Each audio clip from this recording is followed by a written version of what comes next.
மீனம்பாக்கத்துல இருந்து பெட்ரோல் ரயில் எவ்வளவு மூட்டுக்கு 35 ரூபாய், ஓலா 20 ரூபாய்க்கு விடுறான்றானே. அப்ப எதை போய்க்கிறீங்க? 20 ரூபாய்க்கு போவீங்களா 35 ரூபாய்க்கு போவீங்களா? அந்த சூழ்நிலைக்கு நம்மளை தள்ளி கொண்டிருக்கிறான். அதே போலதான் இப்ப இது ட்ரெயின்ல சொன்ன பாத்தீங்களா, இதே போல விரல் நிலையம் தான் எதுல பண்றான், விவசாயத்திலையும்.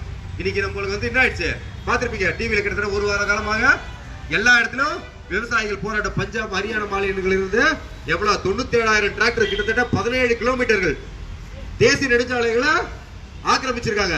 தேசிய நெடுஞ்சாலை க்ளோஸ்டு. என்ன பண்றா, விவசாயி கேபிட்டல் ஆஃப் சிட்டிக்குள்ள வந்துட ரோட்டை அரசாங்கமே நோண்டுறான். நம்ம போய் நோட்ட முடியுமா? ஒரு இபி நம்ம வீட்டுக்கு பில்லர் போடுறோம், நீங்க சாதாரண ஒரு ரோடு நோட்டுறீங்களா? நீங்க என்ன பண்ணணும், கவர்மெண்ட் பர்மிஷன் வாங்கணும். முதல்ல சொல்லணும் ரோடு நோட போறேன்னு சொன்னா அவங்க வந்து பார்த்து அதுக்கப்புறம் அந்த ரோட்டை வந்து சரி செய்யக்கூடிய வேலை நடக்குது. என்ன சொல்றேன், நம்முடைய நாட்டு மக்கள் தன்னுடைய குறைய சொல்றதுக்கு தலைநகருக்கு வர்றதுக்கு தடை செஞ்சு அரசாங்கமே ரோட்டை நோடுறான். யாரு அரசாங்க செலவுல போட்டது? யாரோட செலவு இது? நம்ம பிரதம மந்திரிகள் எல்லாரும் சேர்ந்து, பிரதம மந்திரிகள் மந்திரிகள் எல்லாம் சேர்ந்து பணம் போட்டு பாக்கெட் படியில போட்டா கூடாது. இந்த நாட்டின் ஒவ்வொரு குடிய மக்களின் வரி பணம், நம்மளோட ஜிஎஸ்டி, நம்மளோட வருமான வரி, நம்மளோட டாக்ஸ், நம்மளோட பிசினஸ் டாக்ஸ், இன்கம் டாக்ஸ், எல்லா டாக்ஸும் அந்த ரோடா இருக்குது. அந்த பணங்களை என்ன சொல்றான், நோட்டி போடுறான். அப்ப நான் வந்து அரசாங்க சொத்துல கை வச்சா எனக்கு தண்டனை, அப்ப அரசாங்கமே அரசாங்க சொத்துல கை வச்சா தண்டனை கிடையாதா? இன்னைக்கு என்ன ஆயிடுச்சு, கிட்டத்தட்ட எத்தனையோ லட்சம் பேர், 6 லட்சம் பேர் என்ன சொல்றாங்க இன்னைக்கு டெல்லியை சுத்தி சூழ்ந்திருக்கிறார்கள். எதற்காக? அவன் என்ன சொல்றான், மத்திய அரசாங்கம் 3 விவசாய நல சட்டங்கள் திருத்த சட்டங்கள் சொல்லியிருக்காங்க. என்ன திருத்த சட்டம் சொல்றான், யாருக்கு லாபம் இல்லை யாருக்கு நஷ்டம், நம்மளுக்கு என்ன வச்சு அதை பத்தி இல்ல. நம்மளுக்கு டெய்லி அரிசி கிடைக்குது, 1500 ரூபாய் நம்மளால அரிசி வாங்க முடியும், நமக்கு கெப்பாசிட்டி இருக்குது. 1500 ரூபாய்க்கு அரிசி வாங்கி 25 கிலோ மூட்டை 15 கிலோ மூட்டையை வாங்கி சாப்பிடுவோம். காய்கறி கிடைக்குது, கடைக்கு போற வழியிலே காய்கறி கிடைக்குது, வாங்கிட்டு போயிடும், எல்லாம் முடிஞ்சிச்சு. நம்ம எதுக்கு அதை பத்தி கவலை பண்ணோம் இல்லைங்களா? என்ன சொல்லுது, சொமாலியான்னு ஒரு நாடு கேள்விப்படுறீங்களா? சொமாலியா நாடு, சொமாலியா நாட்டுல தான் மன்னராட்சி இருந்துச்சு. நம்மளுக்கு தெரிஞ்சு ஒரு 50 வருஷத்துக்கு முன்னாடி மன்னராட்சி இருந்தது சொமாலியால தான். சொமாலியால மன்னராட்சினா எப்படி இருக்கும், செல்வ செழிப்பு மிக்க நாட்டுல தான் மன்னராட்சி இருக்கும் இல்லைங்களா? சொமாலியா ஒரு செல்வ செழிப்பு மிக்க நாடு. செல்வ செழிப்பு எப்படி இருக்கும், விவசாயம் மேல தான் செல்வ செழிப்பா இருக்கும். விவசாயம் மேல அந்த நாடு செல்வ செழிப்பா இருக்காது. உணவு பஞ்சம் வந்துட்ட நாடு செல்வ செழிப்பா இருக்காது. என்ன ஆயிடுச்சு இப்போ சொமாலியா, பசி பஞ்சம் பட்டினி உணவு பற்றாக்குறையால் மரணம் அதிகமாக நிகழக்கூடிய நாடு சொமாலியா இன்னைக்கு. எதனால தெரியுங்களா? காரணம் உணவு பற்றாக்குறை. உணவு பற்றாக்குறை எப்படி இருந்துச்சு அவ்வளவு பெரிய விவசாய நாட்டுல? இன்னைக்கு நம்மளுக்கு போட்டுக்கிறாங்க பாருங்க விவசாய திருத்த சட்டங்கள். இது மாதிரி தான் நான் ஒரு 5 ஏக்கர் நிலம் வச்சுக்கிறேன், அந்த 5 ஏக்கர் நிலம் என்ன பண்ண சொல்றான், ஒரு தனியார் கம்பெனிக்கு குத்தகை கொடுத்துற சொல்றான். குத்தகை கூட இல்ல, இந்த நிலத்துல விளையக்கூடிய பொருட்களை விளைவதற்கு முன்னே இதுல வந்து இவ்வளவு விலையோ இவ்வளவு பிரைஸ், இந்த பிக்ஸ்ட் பிரைஸ் போட்டு அவனுக்கு கொடுத்துற சொல்றான். அவன் வந்து வாங்கிப்பான். எத்தனை பர்சன்ட் வாங்கிப்பான், 35% பணத்தை முதலே கொடுத்துட்டு அந்த தனியார் கம்பெனி வாங்கிப்பான். வாங்கிட்டு என்ன பண்ணுவான், அவன் சொல்றான் அந்த உற்பத்தி பொருளை எத்தனை மடங்கு விற்கலாமா, 100 மடங்கு அதிகமாக 50 ரூபாய்க்கு ஒரு பொருள் வாங்கினா 5000 ரூபாய்க்கு அந்த பொருளை விற்கலாம் அப்படின்னு சொல்லி அந்த சட்டம் சொல்லுது.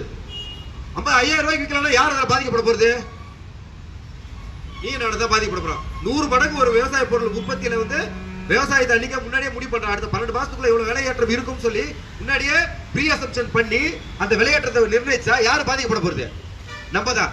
ஆனா லாபம் அடைய போறது யாரு, விவசாயிகளா? கிடையாது. ஏன், உற்பத்தி செய்த பொருள் என்ன சொல்றான், தரமானதாக அவங்களுக்கு போய் சேர வேண்டும். இன்னைக்கு இருக்கிற சூழ்நிலை தரமானதா போய் சேருமா? இல்லைன்னா என்ன சொல்லுவான், உற்பத்தி செஞ்சிருவான் எல்லாம் பண்றான், இவனை ஓகே 5 ஏக்கர் நிலம்பா நம்மளுக்கு தலைவலியே இல்ல போட்டுருவான். அதுக்கப்புறம் அவன் வாங்கிக்க போறான், 30% பணத்தை வேற கொடுத்துருவான்னு சொல்லி தான் நினைப்பான். கடைசியில் என்ன ஆகும், விற்பனை செய்யும் போது 12 மாதங்கள் கழித்து இல்ல 6 மாதங்கள் கழித்து உற்பத்தி செய்யக்கூடிய பொருளுக்கு தர கட்டுப்பாடு நிர்ணயம் இருக்கு. முன்ன யார் பண்ணிருந்தா தர கட்டுப்பாடு, அரசாங்கம். இங்க தெரிஞ்சுக்க, தமிழ்நாட்டில் விலை நிர்ணயம் யார் பண்ணுவா, கரும்புக்கு குவிண்டாலுக்கு இவ்வளவு விலை நிர்ணயம், அரிசி குவிண்டாலுக்கு இவ்வளவு விலை நிர்ணயம், எவ்வளவு யோசிச்சு பாருங்க, 2100 ரூபாய். இப்ப அதிகபட்சம் அதான் நினைக்கிற கரும்புக்கு ஒரு டன்னுக்கு 2100 ரூபாய் விலை நிர்ணயம் படிக்கிறான். ஆனா அந்த விவசாயி அந்த ஒரு டன் கரும்பை எத்தனை ஏக்கர்ல விளை வைப்பான், அட்லீஸ்ட் 1 ஏக்கர் இல்லைங்களா? 1 டன் கரும்பு விளைனா அட்லீஸ்ட் 1 ஏக்கர் இல்ல அட்லீஸ்ட் ஒரு கிரவுண்ட் அதுல விளை வைக்கணும், அதுக்கு தண்ணி ஊத்தணும், விவசாயம் பார்க்கணும், 5 பேரை கூலிக்கு வைக்கணும், வெட்டணும், அறுப்பு எடுக்கணும், திருப்பி அந்த நிலத்தை பதப்படுத்தணும். இதுக்கு எவ்வளவு செலவாகும், 2100 ரூபாயா? ஒரு விவசாயியோட 6 மாத உழைப்பு 2100 ரூபாயா? யோசிச்சு பாருங்க. இப்ப என்ன சொல்ற இந்த அரசு, இந்த புதிய திட்டத்துல கொடுத்துடலாமா? அவன் வந்து கடைசியா என்ன பண்ணுவா, தர நிர்ணயம் யார் பண்ணுவா, தனியார் பண்ணுவா. யாரு, இந்த 12 மாசத்துக்கு வாங்கினா பாத்தீங்களா கம்பெனி, அவன் ஒரு ஏஜென்ட் வச்சிருப்பான். அந்த ஏஜென்ட் பண்ணுவான் தர நிர்ணயம். அவன் சொல்லுவான் இது சரியில்லப்பா, இதுல வந்து 70% கொடுக்க முடியும், நீ நிர்ணயிச்ச விலையில இதுக்கு 50% தர முடியும், இது பிரோஜனமே இல்லை, நான் எடுத்துக்க மாட்டேன்னு. அப்போ முதலீடு போட்டு செய்த விவசாய நிலைமை என்ன ஆகும்? என்ன ஆயிடுது? அவன் 35% முதலே வாங்கிட்டான் இல்லீங்களா? வாங்கின பணம் என்ன ஆச்சு? தரமில்லாத பொருள் கொடுத்துட்டீங்க, இவ்வளவுதான் வந்து வேலை என்ன பண்ணுவா? 10% காசு தான் கொடுக்க போறான். அப்ப என்ன ஆகும்? விவசாயி கடனாளி ஆவான். கடனாளி ஆன பிறகு விவசாயி என்ன பண்ணுவான்? அந்த நிலையத்தை தூக்குமாட்டி சார் அப்புறம் எஸ்டிமேட் அந்த எந்த பெருமுதலாளிகள் அந்த அக்ரிமெண்ட் போட்டானோ அந்த பெருமுதலாளிகள் வசம் அந்த நிலம் போய்விடும். வேற வழி கிடையாது அவனுக்கு. அதுக்கப்புறம் அடுத்த விவசாயம் எப்படி கொள்வேன்? நெல் போட்டவன் விதை நெல் அவன் எடுத்து வச்சிருந்தாரு, அடுத்த விவசாயம் விதை நெல்லே கிடையாது. இன்னைக்கு யார் விதை நெல்? யார் கொடுக்குறா விதை நெல்? எந்த விவசாயம் விதை நெல்? அவன் உற்பத்தி பண்ண விதை நெல்லையே போட்டு ஒரு விதை நெல் விவசாயம் பண்றானா? காய்கறி அவன் உற்பத்தி பண்ண காய்கறியோட விதைகள் யாருன்னா கிடைக்குதா? யார்கிட்ட இருக்கு விதைகள்? தனியார் மயம் இருக்கிறது. இதேதான் சோமாலியாவில் நடந்துச்சு. என்ன பண்ணா? நாங்கள் வந்து உங்களுக்கு உற்பத்தியை பெருக்குகிறோம், நீங்க வந்து கம்மியா விவசாயம் பண்ணுகிறீங்க, இவ்வளவு பெரிய இடம் வச்சிருக்கீங்க, இவ்வளவு வளமான நாடு, இதுல வந்து ஏன் இவ்வளவு கம்மியா வச்சு விவசாயம் பண்ணுகிறேன்? நான் உங்களுக்கு தரமான புதிய ரக விதைகளை, யார் மரபணு மாற்ற விதைகளை தருகிறேன். அந்த விதைகள் வந்து மகசூல் வந்து மும்மடங்காக தரும். அதாவது 6 மாசத்துல விளையிற விளைச்சல நான் 2 மாசத்துல தர வைக்கும், அதை தரேன்னு சொன்னார். ஆசை தானே? என்ன பண்ணாங்க? வாங்கி விதைத்தார்கள். விதைத்த உடனே என்ன ஆச்சு? சரியான மகசூல் ஃபர்ஸ்ட் மாசம். என்ன போட்டு விவசாயம்? இயற்கை உரமா, மாட்டு சாணமும் இயற்கை உரமும் போட்டு விவசாயம். ஃபெர்டிலைசர்ஸ் கொடுக்க ஆரம்பிச்சு. அந்த ஃபெர்டிலைசர்ஸ்ன்றது என்னது? அமோனியம் நைட்ரேட்டோ அமோனியம் சல்பேட்டோ. அமோனியம் தானே நம்மளுக்கு ஃபெர்டிலைசர். எல்லா உரமே அமோனியம் தானே. அமோனியம் எதுக்கு உபயோகப்படுத்தப்படுது? எதனால அமோனியம் வந்து விவசாயத்துக்கு வந்துச்சு? 2ஆம் உலக போர்ல வெடிகுண்டு தயாரிக்க அதிகமாக பயன்படுத்த பொருள் அமோனியம். கிட்டத்தட்ட 2 ஆண்டு காலம் 2ஆம் உலக போர் நடந்துருந்துச்சு. அப்போ எக்ஸஸா வாங்கிட்டான், எக்கச்சக்கமா பெரிய பெரிய நாடுகள் சொல்ற பாருங்க, அமெரிக்கா, ஜப்பான், இவெல்லாம் எக்கச்சக்கமான அமோனியம் வாங்கி வச்சுட்டான். போர் நின்று போச்சு.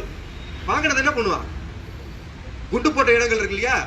குண்டு போட்ட இல்லையா? அந்த இடம்லாம் ஒரு 3 மாசம் 4 மாசம் வச்சு விளைச்சல், நல்ல விளைச்சல், அதுல செடிகள்லாம் நல்லா வளர ஆரம்பிச்சிச்சு. அப்போ சும்மா இருப்பானா? வாங்கி வச்சவன் யோசிக்கிறான், இப்ப எப்படி அமோனியம் போட்டா நல்ல விவசாயம் நல்லா இருக்குதா? அவன் பேர் மாத்திக்க வேண்டியதானே? உரமா யூரியாவா மாத்திட்டான். யூரியாவில் என்ன கண்டென்ட்? அமோனியம். ஃபெர்டிலைசர்ல என்ன கண்டென்ட்? அமோனியம். என்ன பண்ணிட்டான்? பெரிய பெரிய பண முதலைகளா இருக்கக்கூடிய நாடுகள், சின்ன சின்ன நாடுகள், வளரும் நாடுகள், விவசாயத்தை நம்பி இருக்கக்கூடிய நாடுகள், வளரும் நாடுகள் போல India, Sri Lanka, Burma, Thailand, Somalia போன்ற நாடுகள் என்ன பண்ணிட்டான்? ஃபெர்டிலைசர் அனுப்புறான். இந்த உரத்தை போடு, 3 மாசத்துல பூச்சே இல்லாத விவசாயம் இல்லைங்களா? பூச்சே இல்லாத விவசாயம்ன்றான். பூச்சே இல்லாத விவசாயம் எப்படி இருக்கும்?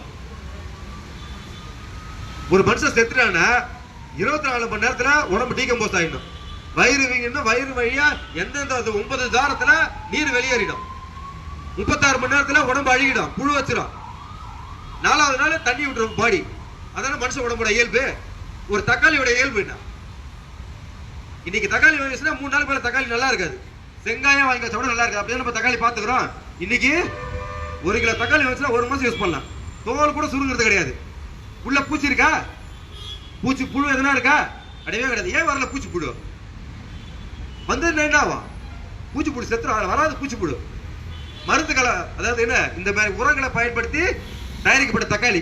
அதே போலதான் எல்லா காய்களும். கத்திரிக்காயில பாத்தீங்களா, இப்பெல்லாம் விதை இருக்கான்ட்டு வீட்டு கத்திரிக்காய் வாங்கி போறோம். அப்பெல்லாம் கட் பண்ணினா விதை இருக்கு. முத்திர கத்திரிக்காய் ஃபுல்லா விதை இருக்க சாப்பிட முடியாது, தூக்கி போடுவோம். இன்னைக்கு எவ்வளவு பெரிய கத்திரிக்காய், இவ்வளவு பசங்க காட்டுறாங்க. குடும்பத்தையும் ஒரு கத்திரிக்காய் போக முடியும், கட் பண்ணி போட்டு சமைக்கிறோம். விதையே கிடையாது. இப்ப இதெல்லாம் என்னது? ஒரு சொத்தை கிடையாது. காய்கறியில சொத்தை கிடையாது. அரிசி, முன்னால அரிசி எப்படி இருக்கும்? நொய் ஒடிச்சு வந்ததுன்னா மிஷின்ல கொடுத்து மில்லுல இருந்து வர அரிசி எப்படி இருக்கும்? மஞ்சள் கலரா இருக்கும், இல்ல ஒரு சாம்பல் பூத்தா மாதிரி இருக்கும், இல்ல உடஞ்சு இருக்கும் பாதி. இன்னைக்கு எப்படி வருது அரிசி? பாலிஷ் ரைஸ், பல பல பல மினுக்குது, புத்து மாதிரி. அப்ப என்ன இருக்குது? அதுல ஒண்ணுமே கிடையாது. எல்லாத்தையும் அடிச்சு ஒழிச்சு ஒண்ணுமே இல்லாம சக்கையை கொடுத்துருக்கோம். நம்ம சக்கையை சாப்பிட்டுக்கிறோம். நம்மளை நோயாளிகளாக மாற்றிக் கொண்டிருக்கிறது இல்லையா? யார் மாற்றுறது? தனியார் கம்பெனிகளா? யார் மாத்துறா? இந்த அரசாங்கம் மாற்றிக் கொண்டிருக்கிறது. நம்மள நோயாளியா மாத்தி நம்ம சாப்பிடக்கூடிய மருந்து. சுகருக்கு உலகத்திலேயே எவ்வளவு பெரிய வல்லரசு நாடுகள்லாம் இருக்கு, எவ்வளவு மெடிசன்ல முன்னேற நாடுகள்லாம் இருக்கு, எல்லாம் இருக்கிறாங்க. சுகர் ஒழிஞ்சு போயிடுச்சா? கிட்டத்தட்ட 50 ஆண்டு காலமா சுகர் இருக்கு இல்லையா? இருக்கா இல்லையா? எவ்வளவு பேர் மருந்து சாப்பிடுறோம் சுகருக்கு? ஏன் சுகர் குணமாகவில்லை? சுகர் மெயின்டைன் பண்றாங்க, இன்சுலின் சுரப்ப மெயின்டைன் பண்றான், ஆனா குணமாக்கல. ஏன் குணமாக்கல? கோடிகள்ல பிசினஸ், சும்மா கிடையாது, மில்லியன்ல கோடியில பிசினஸ். சுகர் குணமாயிடுச்சுன்னா பெரிய பெரிய பண முதலாளி, சிப்லா போன்ற பெரிய பெரிய பண முதலாளிகள் படுத்துருவான். கம்பெனி ஒண்ணுமே இல்லாம போயிடும். இன்னைக்கு கோவிட் அதேதான். கோவிட் எதுக்கு கோவிட் மருந்தே கண்டுபிடிக்கல? கண்டுபிடிச்சா மருந்து ஃபெயிலியர்ன்றா. இந்த மருந்து போட்டா என்ன மாத்திரை, மலேரியா கொண்ட மாத்திரை ஒன்று, அதை போட்டால் சரியாயிடும், திருப்பி அதை போடாதீங்கட்டா. இப்போ ஒரு மாத்திரை கொடுக்குற அந்த மாதிரி திருப்பி நிறுத்திடுவான். ஏன்னா தடுப்பூசி வரணும். தடுப்பூசியை 700 எத்தனை பேர் உலகத்தில்? 700 கோடி பேர். அட்லீஸ்ட் 300 கோடி பேர் போறான்னு வச்சுங்க. யோசிச்சு பாருங்க, ஒரு இன்ஜெக்ஷன் 1500 ரூபாய் இருக்கும்னு சொல்லி உத்தேச விலை சொல்றான். அப்ப எவ்வளவு ஆகும்? இன்றைக்கு நடந்து கொண்டிருக்கிற அரசியல் நம்மை மறைமுகமாக நம்மளை ஏமாற்றி நடந்துக்கிற அரசியல் இதுதான். இதான் நடந்து கொண்டிருக்கிறது. விவசாயிகளுக்கு நடக்கக்கூடிய பேராபத்து இதுதான். இந்த பேராபத்து விவசாயிகளை மட்டுமே பாதிக்கப்பட போறதில்ல, நம்ம மறைமுகமா பாதிக்கப்படுவது நம்ம தான். என்ன சொல்றான்? அத்தியாவசிய பொருட்களை வந்து மாத்திட்டான். என்ன பண்ண? வெங்காயம், தக்காளி, பருப்பு வகைகள், எண்ணெய் வித்துகள், எண்ணெய் வித்துகள் இல்லையா, விதைங்க, இது எல்லாமே அத்தியாவசிய பொருள். இது என்ன பண்ணக்கூடாது? அத்தியாவசிய பொருள் சட்டத்தில் வந்துச்சுன்னா ஏற்றுமதி பண்ணக்கூடாது. எப்போ இங்க கிரைசிஸ் இருக்கும்போது ஏற்றுமதி பண்ணக்கூடாது. இன்னைக்கு என்ன பண்றான்? மாற்றி அமைத்து விட்டான். என்ன சொல்றான்? அத்தியாவசியமா இல்லட்டாங்க வெங்காயத்தை. வருஷத்துக்கு ஒரு வாட்டி 120 ரூபாய் வெங்காயம் விற்குது. இது அத்தியாவசியமா இல்லட்டா. என்ன பண்ணலாமா? பதுக்கி வைத்துக் கொள்ளலாம். அத்தியாவசிய தேவை இல்லாத பொருளை பதுக்கல. அத்தியாவசிய தேவையான பொருட்களை பதுக்கினாதான் உங்க மேல சட்டம் பாயம். இன்னைக்கு என்ன பண்ணோம்? அத்தியாவசிய தேவையில வெங்காயம் கிடையாது, தானிய வகைகள் கிடையாது, பருப்பு வகைகள் கிடையாது, எண்ணெய் வித்துக்கள் கிடையாது. அப்ப என்ன ஆகுது? அத்தியாவசிய பொருள் இல்லவே இல்லை. நீ பஞ்சத்துல செத்தாலும் கவலை கிடையாது. தனிப்பட்ட பண முதலாளிகள் அந்த பதுக்கி வைத்த பொருட்களை வைத்து கிரைசிஸ் டைம்ல, இல்லாத டைம்ல அதுக்கு எவ்வளவு விலை நிர்ணயம் செய்தாலும் அந்த விலைதான் அன்றைய விலையாக இருக்கும் மார்க்கெட்ல. இன்னைக்கு என்ன பண்ண? எத்தனை பேர் நம்ம போய் மார்க்கெட்ல காய் வாங்குறோம்? யோசிச்சு பாருங்க. மார்க்கெட்ல இல்ல ரோடு பக்கம் அந்த பாட்டி மலை போட்டு கத்திரிக்காய் வியாபாரம் பண்ணுவாங்க. அதெல்லாம் எத்தனை பேர் வாங்குறேன்? இன்னைக்கு எல்லாம் ரிலையன்ஸ் ட்ரெண்ட்ஸ், சூப்பர் மார்க்கெட், பல காய் லைட்டு போட்டு கண்ணாடியில் அதை தக்காளி பலமானதான் கத்திரிக்காய் வாங்குற தக்காளியே மாறிட்டோம்ல. நம்மளை மாத்திட்டான். மாறல, நம்மளை மாத்திட்டான். நம்மள ஒரு போதை கடிமையாக்கிட்டான். இந்த நிலைமை நீண்டு கொண்டே போனால் என்ன ஆகும்? விவசாயம் என்பதே இல்லாமல் போயிடும். விவசாயம் என்பதே இல்லாமல் போயிடும். யார் விவசாயம் பண்ணுவான்? தஞ்சாவூர்ல என்ன இருக்கும்? Reliance farm, Ambani farms, Adani farms, Adani grain farms, இப்படிதான் இருக்கும். தனிப்பட்ட மக்களோட, தனிப்பட்ட விவசாயியோட, தனிப்பட்ட உழவர்களோட சந்தைகளுக்கான வழியெல்லாம் போடும், வாழ்வாதாரம் எல்லாம் போடும். விவசாயிகளோட நிலம் விவசாயிகள் கிட்ட இல்லாம போயிடும். தனிப்பட்ட முதலாளிகளுக்கு குவிஞ்சிடா. அன்னைக்கு என்ன ஆகும்? தஞ்சாவூர் போயிடுச்சு, பஞ்சாப் போயிடுச்சு, ஹரியானா போயிடுச்சு, உத்தரகாண்ட் போயிடுச்சுன்னா என்ன ஆகும்? கடைசியா யார்கிட்ட போய் கையேந்தி நிற்போம்? நம்ம தானியத்துக்கு உணவுக்கும் தனிப்பட்ட முதலாளிகளிடம் கையேந்தி நிற்கக்கூடிய நிலைக்கு நம்ம தள்ளப்படுவோம். அன்னைக்கு தள்ளும் போது என்ன ஆகும்? இன்னைக்கு வாங்குற 18,000 பேசிக்கு வாங்குறதுனால தான் நம்ம ஜாலியா போறோம். அடுத்து தனியார் தான் விட்ட போது விட்டுக்கலாம். அப்படி இன்னைக்கு சம்பளம் வருது, ஓகே. நாளைக்கு அரிசி மூட்டை 5,000 ரூபாய் என்ன போடுவீங்க? தனியார் முதல்ல வாங்கிட்டா இப்பவே 100 மடங்கு வச்சுக்கலான்றா. இன்னைக்கு வாங்குற அரிசியா 5,000 ரூபாய் அடுத்து ஒரு மூட்டை அரிசினா என்ன போடுவீங்க? கஞ்சி காசி குடிப்போமா? அரிசி மூட்டை வாங்கி அந்த நிலைமைக்கு நம்மளை இட்டு செல்ல பார்க்கிறது இந்த அரசாங்கம். அதுக்காக தான் இன்னைக்கு என்ன பண்றோம்? நம்ம போராட்டம் பண்ண முடியாது. விவசாயிகள் அவங்க பண்றாங்க. நம்ம மத்திய அரசு ஊழியர்கள் ஆதரவு தெரிவிக்கிறோம். அகில இந்திய அளவுல இந்த விவசாயிகளோட போராட்டத்திற்கு தலைமையிலே இன்று ஆதரவு தெரிவிக்கிறோம். ஏன்னா இன்று இந்திய அளவுல என்ன பண்றாங்க? பாரத் பந்த் பண்றாங்க. நம்ம என்ன பண்றோம்? வேலை செய்யறோம். நம்ம அரசாங்க சட்டத்தை மீறணுமா? மீறல. லஞ்ச் அவர் மீட்டிங்க்கு லெட்டர் கொடுத்துட்டு நாம் ஆதரவு தெரிவித்துக் கொண்டிருக்கோம். ஆதரவு தெரிவிக்கணும். நம்ம சாப்பாடுற சாப்பாட்டுக்கு, அந்த சாப்பாட்டை உழைக்கிறவனுக்கு, அதை விளைவிக்கிறவனுக்கு ஆதரவு தெரிவிக்கணும். யாருக்கு ஆதரவு தெரிவிக்க போறீங்க? கிடையாது இல்லையா? அவனுக்கு ஆதரவு தெரியும். அப்பதான் நாளைக்கு சாப்பாடு நம்மளுக்கு. இல்லைன்னா சாப்பாடு என்ன பண்ணுவான்? தட்டத்துல போக முடியும். எல்லாரும் பணம் இருக்குது, பாக்கெட் ஃபுல்லா பணம் இருக்குது, பை ஃபுல்லா கார்டு இருக்குது. இன்னைக்கு பணமே கிடையாது பாக்கெட்ல. ஏங்க பாக்கெட்ல 10 ரூபா தான். ட்ரெயின்ல வர, பஸ்ல போறியா, QR கோடு இருக்குது, ஸ்கேன் பண்ணிக்கலாம். சூப்பர் மார்க்கெட்ல ஸ்கேன் பண்ணிக்கலாம், இதெல்லாம் ஸ்கேன் பண்ணிக்கலாம், எல்லாத்துலயும் ஸ்கேன் பண்ணிக்கலாம். ஸ்கேன் பண்ணிட்ட என்ன பண்ணுவீங்க? பணம் பண்றது என்ன ஆயிடுச்சு? நம்ம கண்ணில் பார்ப்போம். சம்பளம் வாங்கும்போது 2,550 ரூபாய் பேசிக்கல. நான் சம்பளம் வாங்கும்போது கையில கட்டா கொடுப்பாங்க. இவ்வளவு பணம் என் சம்பளம் எடுத்து போய் இன்னைக்கு சம்பளத்தை பாக்குற பணம் பேப்பர் பண்ணி, இமேஜினரி பண்ணி, எல்லாமே 22,000 ரூபாய் மெசேஜ் வருது. சம்பளம் பேங்க்கு போயிடுச்சு. நான் அதுல இருந்து 5,000 ரூபாய் லோட் பிடிச்சிக்கிறேன். 5,000 ரூபாய் போயிடுச்சு, மெசேஜ் வருது. பேங்க்ல கிரெடிட் ஆயிடுச்சு. அவனுக்கு ஒரு மெசேஜ் போகுது. பணம் எங்க இருக்கிறது? லிக்விட் கேஷ் பாக்குறீங்களா? கிடையாது. என்ன ஆயிடுச்சு? கார்டு கேஷ்லெஸ் ஆயிடுச்சு. கேஷ்லெஸ் டிரான்சாக்ஷன் கொண்டு வந்துட்டா. நாளைக்கு இதே தான் வரும். உணவு தாளிகளே வேணா, ஒரு மாத்திரை போட்டுக்கணும் திடீர்னு. இந்த சொமாலியா நாட்டில் நடந்தக்கூடிய இதே நிலைமை தமிழ்நாட்டுக்கு வரத்துக்கோ இல்ல இந்தியாவுக்கு வரத்துக்கோ வெகு நாட்கள் இல்லை. ஏன்னா மேக்சிமம் எல்லா நாடுமே என்ன பண்ணிட்டா? எல்லா அரசாங்கமும் தன்னுடைய தனித்திறனை இழந்து விட்டார்கள். என்ன பண்றான்? எவனா ஒருத்த காசு கொடுறானா, கமிஷன் கொடுறானா, போட்டோம். நம்மளுக்கு என்ன? நம்ம 5 வருஷம் தான் இருக்க போறோம். அடுத்த 5 வருஷம் எவனால போறான் எக்கடிக்கிட்டு போட்டுற நிலைமைக்கு அரசாங்கம் வந்து விட்டது. நாம் நம்பி யாருக்கு ஓட்டு போட்டோமோ அந்த ஓட்டு போட்டவங்க நமக்கு நம்பிக்கை தெய்வம் செய்வதற்கு காத்திருக்கிறார்கள். நம்ம தான் முயற்சிக்கணும். அட்லீஸ்ட் இந்த போராட்டங்களுக்கு ஆதரவு தெரிவிச்சாச்சு, நம்மளோட எதிர்ப்பு தெரிவிக்கணும். அட்லீஸ்ட் எதிர்க்கிறாங்க, நம்ம பண்ற செயல் தப்புனாச்சு புரியிட்டான். புரிஞ்சு அவன் பண்றானோ பண்ணலையோ, அப்புறம் அட்லீஸ்ட் புரியட்டுமே தப்பு பண்றவன்ட்டு.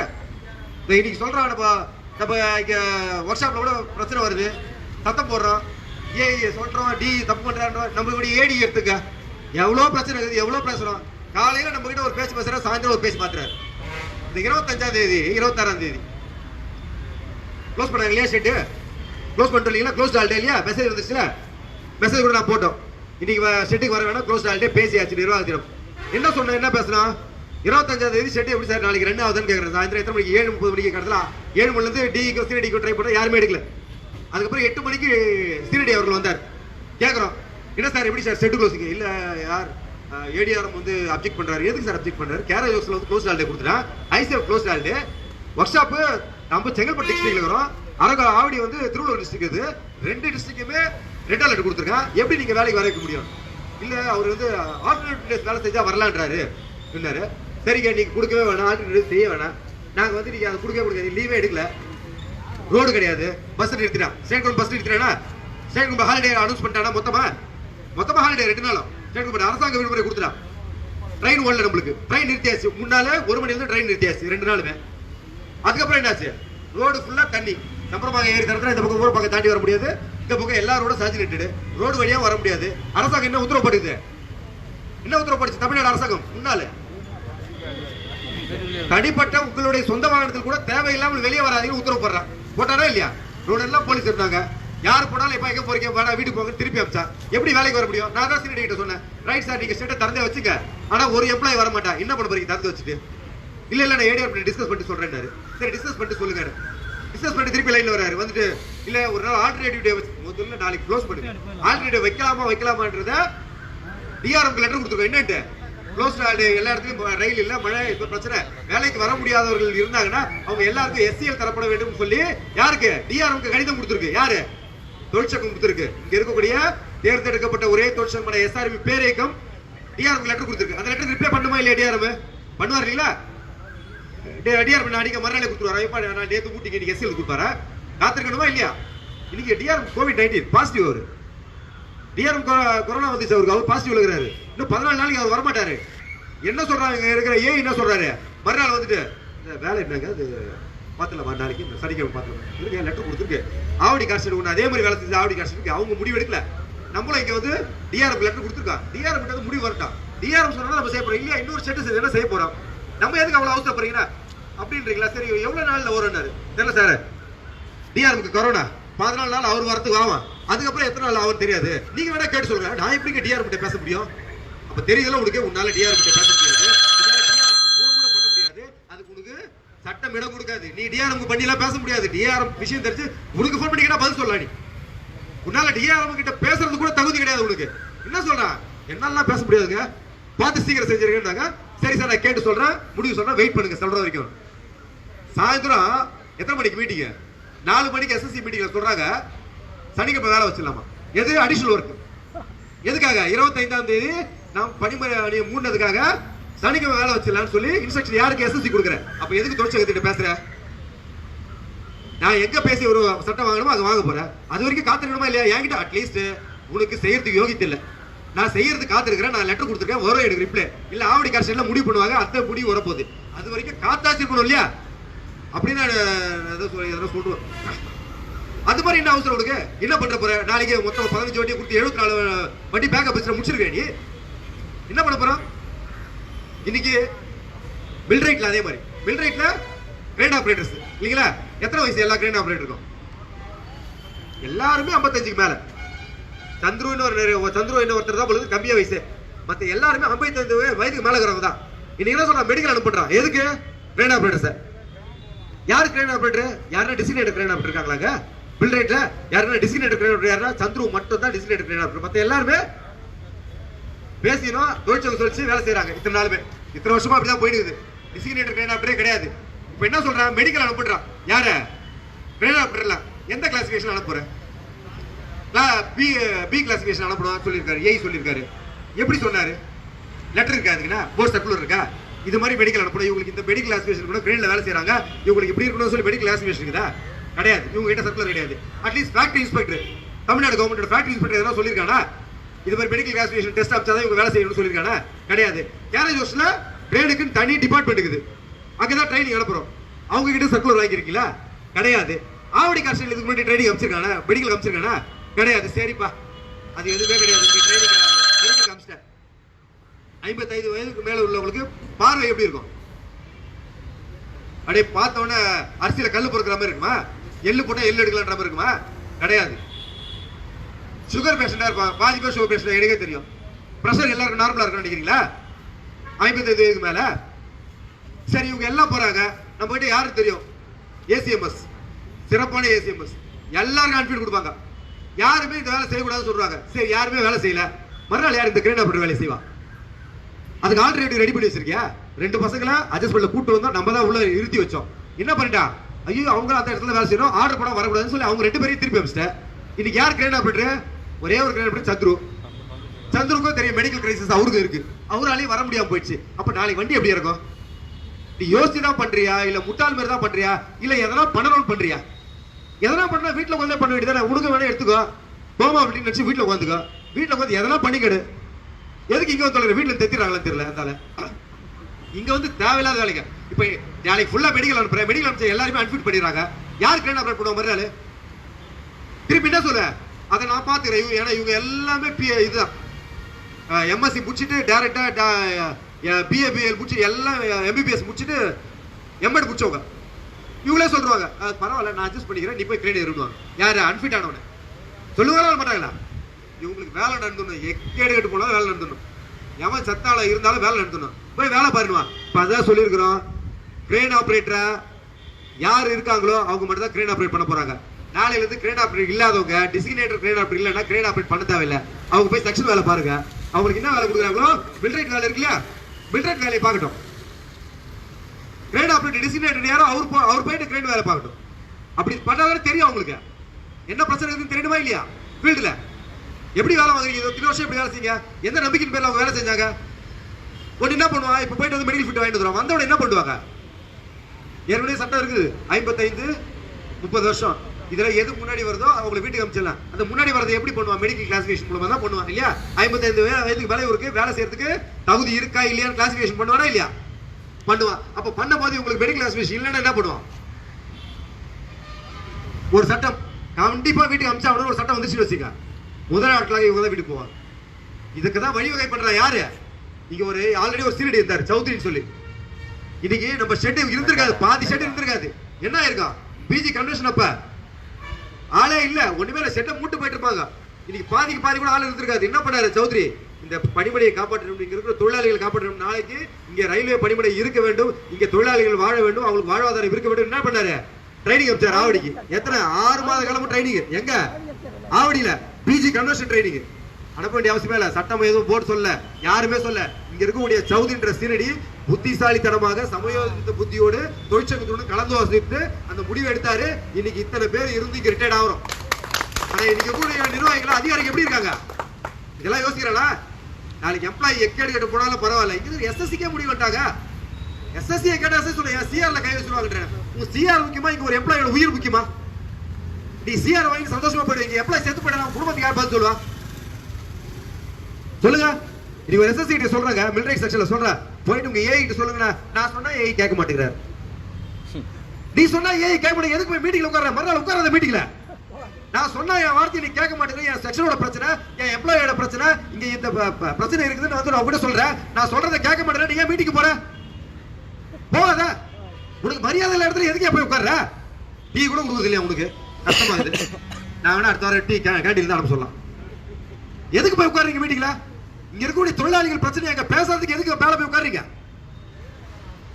பேசணுமா இல்லையா? இந்த பிரச்சனை இருக்கு சார், இந்த இது இருக்கு, அட்லீஸ்ட் உங்களுக்கு தெரியலங்க, நாங்க சொல்றோம், ஒரு வாட்டி நாங்க சொல்றோம், இதெல்லாம் பிரச்சனை, இதோட ஃபீட்பேக் எப்படி இருக்கும் சார்? வண்டியோட அவுட்லெட் குறைஞ்சு போயிடா, நாளைக்கு கிரேன் ஆபரேட்டர் அன்ஃபிட் கொடுத்தா எப்படி கிரேன்ல ஏத்துங்க? டி ஏத்தனா விட ஏத்துன்னு சொல்லுவேன், நான் ஏத்த விட மாட்டேன். யாரு மெடிக்கல அங்க போய் ஒத்துக்கல, கண்ணு ப்ராப்ளம் இருக்கு, சுகர் இருக்குது, பிபி இருக்குன்னு சொன்னாலும் அவங்கள திருப்பி கிரேன்ல ஏறி வேலை செய்யறதுக்கு நான் ஒத்துக்க மாட்டேன். ஏன்னா கீழே இருக்கிற 50 பேரோட உயிர் முக்கியம். மேல இருக்கிற ஒரு தொழிலாளி மெடிக்கல் ஃபீல்ட்ல அவர் வேற வேலை வாங்கிக்கலாம், ஆனா கீழே வேலை செய்யற 50 தொழிலாளிகளோட உயிர் முக்கியம் இல்லைங்களா? அப்ப நான் ஒத்துக்க மாட்டேன். அப்ப அதையாச்சும் யோசிக்கணும்ல. ஒரு தொழிற்சங்கம் உட்கார்ந்து இவ்வளவு யோசிக்குத, நீ இந்த ஒரே ஒரு சைடு தான் பாக்குற. நான் 600 பேரோட கிரீவன்ஸ் பாக்குறேன், நீ அட்மினிஸ்ட்ரேஷன் வண்டி அவுட் மட்டும் தான் பாக்குறேன். கர்ம இதையாச்சும் பாசி தொலைக்கலாம்ல? என்னதான் நடக்குது இங்க, என்ன பண்றோன்ட்டு தயவு செஞ்சு இங்க இருக்கக்கூடிய அதிகாரிகளுக்கு சொல்லிக்கிறேன். அன்னைக்கு சனிக்கிழமை இங்க ஒர்க் ஷாப்ல வேலை செய்யணும்னாங்க, நம்ம பேசியாச்சு, பண்ண முடியாதுன்னு சொல்லியாச்சு. நீ சொன்னாலும் வர மாட்டேன்னு சொல்லிட்டோம். மறுநாள் சனிக்கிழமை ஒர்க் ஷாப்ல வர வேணாம்னு சொல்லியாச்சு, சொல்லிட்டோம் இல்லையா? யாருமே சனிக்கிழமை வரல, மதியானத்துக்கு மேல ஃபுல் டே கிடையாது. ஆனா இந்த மீட்டிங் நடந்தது ஒண்ணு, அது ஒரு சொல்றோம். இந்த மீட்டிங் நடக்குது சிடி ஆபீஸ்ல, எல்லா எஸ்எஸ்சி கூப்பிட்டு கேட்கறாங்க, இது மாதிரி சனிக்கிழமை இம்ப்ளிமெண்ட் பண்ணோம், என்ன பண்ணலாம் சொல்லுங்க, ஐடியா கேட்கறாங்க. அதாவது நிஜமாவே சொல்றேன், அனுபவம் வாய்ந்த தொழிலாளர்கள் மேல அக்கறை உள்ள சில எஸ்எஸ் இருக்காங்க, பேசுறாங்க. என்னட்டு சார், முதல்ல தொழிற்சங்கத்து கூட டிஸ்கஸ் பண்ணுங்க, எஸ்சிஎலுக்கு லெட்டர் கொடுத்துருக்காங்களா சொல்லியிருக்காங்க, இந்த லெட்டர் வரட்டும், வர வரைக்கும் வெயிட் பண்ணுங்க, இவ்வளவு அர்ஜென்டா பண்ணல, அடுத்த 15 தினம் நம்மளுக்கு பில்லு போகுது, கொஞ்ச நாள் வெயிட் பண்ணுங்க, முடிவு வரட்டும், வந்த பிறகு இம்ப்ளிமெண்ட் பண்ணலாம்னு சொல்லி எஸ்எஸ் சொல்றான். ஒரு எஸ்எஸ் கேட்கறாராம் மீட்டிங்ல, என்னட்டு சார், ஒரு சாட்டர்டே ஒர்க் பண்ண எப்படி சார் ஒரு நாள் காம்பன்சேட் ஆகும்? 2 ஹாஃப் டே ஒர்க் பண்ணா ஒரு நாள் காம்பன்சேட், அப்ப 4 சனிக்கு வேலை செய்யணுமே. அவெல்லாம் புத்திசாலியா முட்டாளா இல்ல எதுக்கு வேலைக்கு வந்தாங்க? 9:30 மணிக்கு இங்கே சுத்தி இருக்கிறான் ரயில்வே கேம்பஸ்ல. அதனால அவனுக்கு வீட்டுல ஜனங்களோட அருமையோ குடும்பத்தோட அருமையோ தெரியல. இங்கே சுத்தி ஒண்ணு இங்கே இல்ல இன்ஸ்டியூட், இங்கே 9:30 மணிக்கு சுத்தி இருந்தா குடும்பத்துல பொண்டாட்டி புள்ள கஷ்டப்படுதா, குழந்தைங்க கஷ்டப்படுதா, அதுக்கு என்ன தேவைன்னு தெரியுமா அவனுங்க? சொல்றாங்க மீட்டிங்ல, சொல்றாங்க 4 சனிக்கிழமை பார்த்தா தான் காம்பன்சேட் பண்ணுங்க சார், நீங்க 4 சனிக்கிழமை போய்கிட்டான். உட மீட்டிங்ல உட்கார வச்சு எதுக்கு உட்கார வைக்கிறாங்க? இங்க இருக்கக்கூடிய பிரச்சனையை சொல்வதற்கா இல்ல பெரிய சொம்பாவும் பெரிய பூஜாவும் அந்த பின்னாடி தூக்கிட்டு போறதுக்கா? இன்னைக்கு டேப் வந்துருச்சு, எல்லா இடத்துலயும் டேப், வெஸ்டர்ன் டாய்லெட் வந்துருச்சு. நீ சொம்பு தூக்கி போனா அவர் போய் பாரு, அவரே ஃப்ளஷ் பண்ணிட்டு வந்துருவாரு. நீ போகாதீங்க தயவு செஞ்சு, உங்க சொம்பை நீங்க வீட்டுல வச்சுங்க. இங்க வரும்போது கௌரவமாக ஒரு எஸ்எஸ்சி உனக்கு 1 லட்சம் ரூபாய் சம்பளம், இங்க ஒரு யூனிஃபார்ம் போட்டு இன் பண்ணிட்டு கௌரவம் வரணும், அந்த கௌரவத்துக்கு ஏற்றாற்போல் வேலை செய்யும். தரம் தாழ்ந்த வேலைகளோ தரம் தாழ்ந்த வார்த்தைகளை உபயோகப்படுத்த நாங்க தெளிவா திருப்பி திருப்பி சொல்லிட்டு இருக்கோம். அன்னைக்கு கூட சனிக்கு ஒரு பிரச்சனை ஆச்சு. சக தொழிலாளியா இருந்தாலும் சரி, சக சூப்பர்வைசர் இருந்தாலும் சரி, சம்பளத்தை கொடுக்கல, ரயில்வே சம்பளம், ரயில்வே சம்பளத்தை தான் வேலை செய்யறான், உனக்கும் ரயில்வே தான் சம்பளம் தருது, எனக்கு ரயில்வே தான் சம்பளம் தருது. தரம் தாழ்ந்த வார்த்தைகளால் சக தொழிலாளியோ இல்ல சக சூப்பர்வைசர்களையோ தரம் தாழ்ந்த வார்த்தைகளா பேசணும். அன்னைக்கே சொல்லிட்டேன். அதாவது பேசணும் எல்லாம் பட்டு இல்லவே இல்லட்டாப்ல, சரியா சத்தியம் பண்ணியா புக்ல வைக்கிறேன், புக்ல சத்தியம் பண்றேன், சத்தியம் பண்ணாப்ல ஒர்க்கலைசேஷன்ல சத்தியம் பண்ணிட்டாருக்கா, அதுக்கப்புறம் கேட்டு பிரோஜனம் விட்டுருப்பா, அது ஒர்க்கலைசேஷன் சத்தியம் பண்ணாரு. என்னைக்கு தான் செய்யற வேலை மேல பொய்யா ஒருத்தர் சத்தியம் பண்ற வேலைக்கு சிங்கடி பண்றது நம்ம நிறைய பாத்துக்கிறோம். அது நடக்கட்டும். அப்புறம் என்ன சொல்றாப்ல, ஒர்க்கலைசேஷன் சத்தியம் பண்ணாரு, சரி அதோட கேட்காதீங்க. ஆனா எல்லாரையும் வச்சுதான் பேசல, யாரையும் வச்சு மறைச்சுலாம் பேசல, எல்லாரும் வச்சு சொன்ன. இனி ஒரு முறை எந்த சூப்பர்வைசரோ சக தொழிலாளியோ இல்ல சக சூப்பர்வைசரையோ தரக்குறைவாக வார்த்தைகள் பேசினால் காத்திருந்தது கூப்பிட்டு வச்சு பஞ்சாயத்து எல்லாம் கிடையாது. அந்த இடத்துல எங்க பேசலையோ அங்கேயே உனக்கு அதற்கான தண்டனை கொடுக்கப்படும் சொல்லிட்டு வரும். அது நடக்கணுமா இல்லையா? நானும் ரயில்வே சம்பளம் வாங்குறேன், நான் 30,000 ரூபாய் சம்பளம் வாங்குவேன், நீ 1 லட்சம் ரூபாய் சம்பளம் வாங்குறேன், ரயில்வே தான் உங்களுக்கு சம்பளம் தருது, உங்க அப்பா வீட்டுல இருந்து கொடுக்கல எனக்கு இல்லையா? உங்க பொண்டாடி நகை அடமான வச்சு வந்து எனக்கு சம்பளம் கொடுக்கல, நீ என்ன கேள்வி கேட்கறதுக்கு. இந்த ரயில்வேக்கு பதில் சொல்றது நான் கடமைப்பட்டேன், உனக்கு பதில் சொல்றது கடமைப்பட்டவன் கிடையாது. இது முதல்ல கடைசியமா வச்சுக்கிறது. இதோட இந்த பிராக்டிஸை விட்டுருங்க. யார் இருந்தாலும் சூப்பர்வைசர் இருந்தாலும் சரி, தயவு செஞ்சு பிராக்டிஸ் விட்டுருங்க. சக மனிதருக்கு மரியாதை கொடுக்க தெரியாதவன் நல்ல தகப்பனாகவோ நல்ல அப்பனாகவோ இல்ல நல்ல புருஷனாகவோ இருக்கிறது இல்ல, ஒரு நல்ல மனுஷனாகவோ இருக்கிறதுக்கு லாய்க்கற்றவன் அப்படி இருக்காதீங்க. ரயில்வே தொழிலாளி கௌரவத்தோட இருக்க, ரயில்வே தொழிலாளி தன்மானத்தோட இருக்க. அதே போல வரும் காலகட்டங்களில நெருங்கிச்சு, நம்ம சொல்லிட்டே 2014 பொதுச்செயலாளர் சொல்லிட்டு இருக்காரு, என்னட்டு தனியார் வசம் போகுது நெருங்கி வந்து கொண்டே இருக்கிறது, ரயில்கள் தனியாருக்கு போய் கொண்டே இருக்கிறது. அடுத்ததான் சொல்லிட்டாங்க, இன்னும் 2 வருஷத்துல லோகோவியூ விடுறதுக்கு ரெடி பண்ணி இருக்கிறான், கம்பெனிகள் தயாராயிடுச்சு, தொழிலாளர் சட்டங்களை மாற்றி அமைக்கிறான். டாக்டர் பி ஆர் அம்பேத்கர் அமைத்த தொழிலாளர் சட்டங்களை இந்திய அரசாங்கம் மாற்றி அமைத்துக் கொண்டிருக்கிறது. என்னவா 4 கோடா என்ன பண்றான், ஒழிச்சு கட்ட பாக்குறான். 8 மணி நேரத்தை 12 மணி நேரம் மாத்த பாக்குறான். மாத்தினால என்ன ஆகும்? எதனால அந்நிய கம்பெனிகள் வந்து ரயில்வேக்குள்ள இன்வால்வ் ஆகல? இது வரைக்கும் இங்கே தொழிற்சங்கங்கள் இருக்கிறது, தொழிலாளர் நல சட்டங்கள் இருக்கிறது. இங்கே வந்தால் எங்களால லாபம் ஈட்ட முடியாதுன்ற ஒரே காரணத்துக்காக இது வரைக்கும் கம்பெனிஸ் வரல. இன்னைக்கு என்ன பண்ணா, நம்மளுக்காக அரசாங்கம் ஓட்டு போட்ட எனக்காக அரசாங்கம் இல்ல, பெட்டி கொடுக்கறவனுக்காக அரசாங்கமா மாறி போச்சு. நீங்க என்ன பண்றான், அவன் கொடுக்கிற பணத்திற்காக தொழிலாளர் நல சட்டங்களை அமுல் தூக்கி எறிந்து விட்டு தொழிலாளர்களை விற்கிறதுக்கு தயாராயிட்டான். இந்திய நாட்டோட ஆணி வேற இருக்கிறது யாரு? தொழிலாளர்கள் தான். நம்மளை விற்க தயாராயிட்டானே. நம்ம இப்பவாச்சும் எழுதுக்கணும் இல்லையா, இப்பவாச்சும் முடிச்சுக்கணும் இல்லையா? தயவு செஞ்சு முடிச்சுங்க. இனிமேல் வரும் காலகட்டங்களில் நம்ம ஷெட்டுக்கே கூட நிலைமை வரலாம். ஏன்னா நம்ம இருக்கிற இடம் சொல்லியிருக்கிறேன், எவ்வளவு வேல்யூவான இடம். இந்த பக்கம் ஜிஎஸ்டி ரோடு, அந்த பக்கம் கிறிஸ்டியன் காலேஜ், நடுவுல இத்தனை ஏக்கர் நிலப்பரப்பு. இதோட காஸ்ட் வேல்யூ போட்டு பாருங்க, எங்கேயோ போவோம். நீ குத்துறாங்களா? அதனால தயவு செஞ்சு இனிமேலாச்சும் முடிச்சுங்க. இந்த பணிமணி நம்மளுடைய பணிமணியாக இருக்க வேண்டும். நாம இன்னொரு 10 வருஷம் வேலை செய்யணும். இல்ல நம்ம ரிட்டையர்ட் ஆகிட்ட பிறகு நம்முடைய சந்ததிகள், எங்க அப்பா வேலை செஞ்ச இனிமேல் அப்பாயின்மெண்ட்லாம் கிடையாது, அது தெரியும். இனிமேல் எங்க சந்ததிகள் வரும்போது எங்க அப்பா வேலை செய்ய ஷெட்டுன்னு சொல்லணும்னா இந்த பணிமனை இங்க இருக்க வேண்டும், நாம் இங்க இருக்க வேண்டும் என்றால் நாம் உணர்வு பெற்று அட்லீஸ்ட் நான் ரயில்வே தொழிலாளர் உணவாச்சு பெறணும். இந்திய அரசாங்கத்தில் இருக்கிறோம், இந்தியாவோட பிரஜை, எனக்கு கேள்வி கேட்கக்கூடிய எல்லா உரிமையும் இருக்குது. அந்த உரிமைகளை பெற்று தந்த டாக்டர் அம்பேத்கரோட கொள்கைகள் இன்னும் இருக்குதுன்னு நம்புறோம்னா அட்லீஸ்ட் கேள்வி கேட்கணும் இல்லைங்களா? கேள்வி கேட்டே தரணும். அதே போல ஓட்டிக்கு போன வாட்டி ஆவடியில் நடந்த பிரச்சனை இப்ப ஓட்டி விஷயம் கிளாரிபிகேஷன் பேசியிருக்காங்க. பேசும்போது என்ன சொல்லியிருக்காங்க? ரயில் சர்வீஸ் விடும்போது தான் ஓட்டிக்கான பேச்சுவார்த்தை நடத்தப்பட முடியும். அதனால ரயில் சர்வீஸ் விடும்போது கண்டிப்பாக ஓட்டிக்கான பேச்சுவார்த்தை நடத்தப்படும் என்று உத்தரவாதம் கொடுத்திருக்கிறார்கள். அதனால கண்டிப்பா அந்த பேச்சுவார்த்தை நடக்கும். ஓட்டி பெறுவோம். ஏன்னா என்டிஏவை இழந்துட்டோம், டிஏவை இழந்துட்டோம், ஓட்டி 50% தான் வரும்னு சொல்லிட்டான். அட்லீஸ்ட் அந்த 50% வாங்கணும் இல்லையாப்பா? வாங்கணும். இன்னைக்கு என்ன ஆயிடுச்சு? எல்லாமே நம்மளோட போய் டிஏ போயிடுச்சு. 18 மாசம் ஃப்ரீஸ் பண்ணா எத்தனை? ₹1 ₹2 1,46,000 கோடி ஃப்ரீஸ் பண்ணி வச்சு நம்ம பணத்தை எவன் விட்டு போனா? நம்ம பணம். நம்மளுக்கு சலுகைகள் கொடுக்க பணம் கிடையாது. ஆனா புதிய நாடாளுமன்ற வளாகம் கட்டுவதற்காக 2,500 கோடி ஒதுக்கீடு பண்ணிருக்காங்க. அவரோட பிளைட்டுக்காக 2,000 கோடி ஒதுக்கீடு பண்ணிக்கிறாங்க. இந்த பணம் எங்க போச்சு? இதெல்லாம் பண்ணலாமே, அரசாங்க ஊழியர்கள் பண்ணலாமே, இல்ல மக்களுக்காச்சும் பண்ணு. அதனால தயவு செஞ்சு தொழிலாளர்களே, இனி வரும் காலகட்டங்களில் எந்த ஒரு போராட்டமா இருந்தாலும் முன்னின்று அந்த போராட்டம் நமக்கான போராட்டம். இன்னைக்கு ஏதோ ஒரு மூலையில, இந்தியாவில் ஏதோ ஒரு மூலையில எங்கேயோ ஒருத்தர் விவசாயி போராடுறான்னா அவன் அவனுக்காக போடல, நாளைக்கு சோறு போறதுக்காக போராடுறத உணரணும். நம்ம உணர்ந்தாதான் அந்த உணர்வு வரும். இன்னைக்கு காத்தா வந்து சென்னையில வந்து பாத்தீங்கன்னா இந்தியா முழுவதும் பாரத் மந்த்னாங்க. அண்ணன் எப்பவும் போல இயங்கிக் கொண்டே இருக்கிறது. அப்ப எந்த அளவுல இருக்குது உணர்வு நமக்கு? நமக்கு இன்றைய உணவு, இன்றைய பொட்டலம், இன்னைக்கு மட்ட சோறு கட்சிச்சுனா போதுன்ற நிலைமைக்கு மக்களை கொண்டு வந்து விட்டாங்க. நம்மளுக்கு அந்த உணர்வு வந்துச்சு. அதனால மாற்றிக்கொள்ளுங்கள். ரயில்வே தொழிலாளர்கள் கூட நாமளாச்சும் மாற்றிக்கணும். இந்த போராடுகின்ற விவசாயிகளுக்கு நம்மளுடைய ஆதரவை தெரிவிப்போம். தனியார் மையத்திற்கு இனி ஒரு ரயில் போவதை தடுப்பதற்கு நம்மால் ஆன்ற எல்லா எதிர்ப்புகளையும் இந்த அரசாங்கத்திற்கு காட்டுவோம். அதே போல இந்த பணிமனையில் தொழிலாளர் நலனை மீறி செயல்படுத்த வேண்டும் என்ற எண்ணம் எந்த அதிகாரிக்கும் இருந்தால் தயவு செஞ்சு மாத்தீங்க. அந்த எண்ணங்களை வேரோடு பிடிங்கி எறிவதற்கு காத்துக் கொண்டிருக்கிற தொழிற்சங்கம் வாய்ப்பு கொடுத்துறாதீங்க. வாய்ப்புக்கு நன்றி, வணக்கம். அட்லீஸ்ட் இப்போச்சும் கொஞ்சம் கோஷம் கொடுக்கலாம். ஏன்னா இன்னைக்கு கண்ணா படம்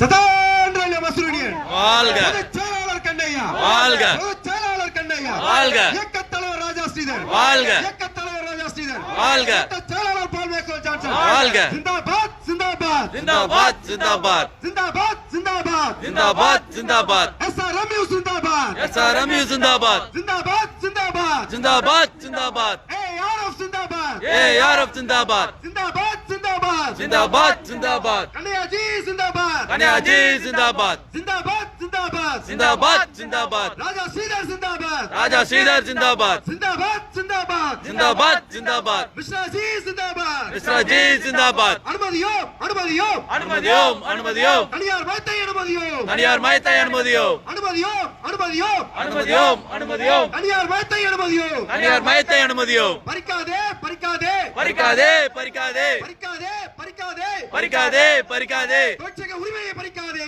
தொழிற்சங்க உரிமையை பறிக்காதே, தொழிற்சங்க உரிமையை பறிக்காதே, தொழிற்சங்க உரிமையை பறிக்காதே. புகுத்தாதே புகுத்தாதே புகுத்தாதே புகுத்தாதே. தனியார் மையத்தை புகுத்தாதே, தனியார் மையத்தை புகுத்தாதே, தனியார் மையத்தை புகுத்தாதே, தனியார் மையத்தை புகுத்தாதே. நிறுத்தாதே நிறுத்தாதே நிறுத்தாதே நிறுத்தாதே நிறுத்தாதே நிறுத்தாதே நிறுத்தாதே நிறுத்தாதே. ரயில்வே இயக்கத்தை நிறுத்தாதே, ரயில்வே இயக்கத்தை நிறுத்தாதே, ரயில்வே இயக்கத்தை நிறுத்தாதே, ரயில்வே இயக்கத்தை நிறுத்தாதே. வழங்கிடு வழங்கிடு வழங்கிடு வழங்கிடு வழங்கிடு வழங்கிடு வழங்கிடு வழங்கிடு. மறுக்கப்பட்ட அலவன்ஸ்களை, மறுக்கப்பட்ட அலவன்ஸ்களை உடனடியாக வழங்கிடு, உடனடியாக வழங்கிடு, உடனடியாக வழங்கிடு, உடனடியாக வழங்கிடு. அடிக்காதே அடிக்காதே அடிக்காதே அடிக்காதே. விவசாயி வயிற்றில் அடிக்காதே, விவசாயி வயிற்றில் அடிக்காதே, விவசாயி வயிற்றில் அடிக்காதே, விவசாயி வயிற்றில் அடிக்காதே. சீரழிக்காதே சீரழிக்காதே சீரழிக்காதே சீரழிக்காதே சீரழிக்காதே சீரழிக்காதே சீரழிக்காதே சீரழிக்காதே. வேளாண்மையை சீரழிக்காதே, வேளாண்மையை சீரழிக்காதே, வேளாண்மையை சீரழிக்காதே, வேளாண்மையை சீரழிக்காதே.